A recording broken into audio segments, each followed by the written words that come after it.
শহীদ তপন ভৌমিককে কমিউনিস্টের ঘাতকরা নৃশংসভাবে হত্যা করেছে। যেভাবে তাকে হত্যা করা হয়েছে তা সবাই জানে। পুলিশ এই ঘটনার সবকিছু খতিয়ে দেখছে। যারা এই হত্যাকাণ্ডের সঙ্গে যুক্ত তারা নাকি আগাম জামিনও পেয়েছে।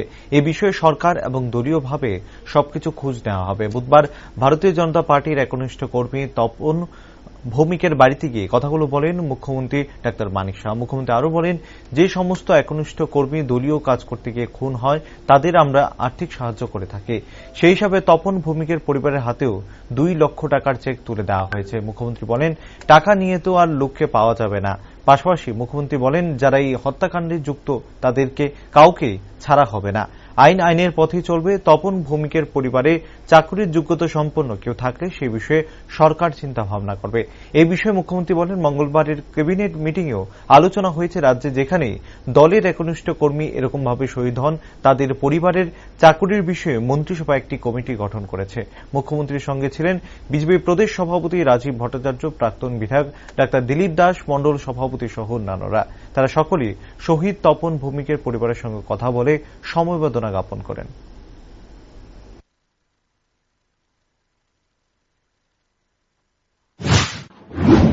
উনাকে যেভাবে উনাকে মারা হয়েছে, যেভাবে উনাকে আঘাত করেছেন, পরবর্তী সময়ে উনি মারা যান এবং এই দুর্বৃত্তরা কারা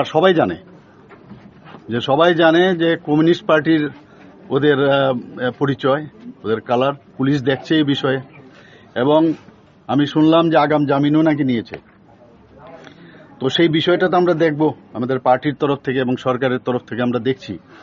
আর আমাদের পার্টির যে নিয়ম, সেই নিয়ম অনুসারে যখন এই ধরনের কেউ এই ধরনের ভায়োলেন্সে যারা নিহত হন তাদের পরিবারের এককালীন আমরা একটা 2 লাখ টাকার একটা চেক দিই।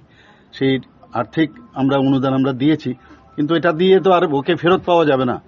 কিন্তু সেই ব্যবস্থাটা একটু লেট হয়ে গেছে, এসে দিলাম। ওনারা আমার বাড়িতেও গিয়েছিলেন, আমাদের মাননীয় সভাপতির সাথেও দেখা করেছেন।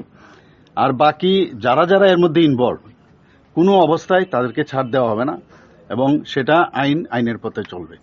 তাছাড়া ওনার ফ্যামিলির যে যারা চাকরির জন্য ইলিজিবল তাদের বিষয়েও সরকার চিন্তা ভাবনা করছে এবং সেটা কালকেও আমরা যে ক্যাবিনেট গেছে সেখানে একটা ডিসিশনও হয়েছে। যারা এই ধরনের ভায়োলেন্সে কোনো রকম মারা যান তাদের প্রতি কি করা যায় সেই বিষয়ে একটা কমিটি গতকালই আমরা বানিয়েছি।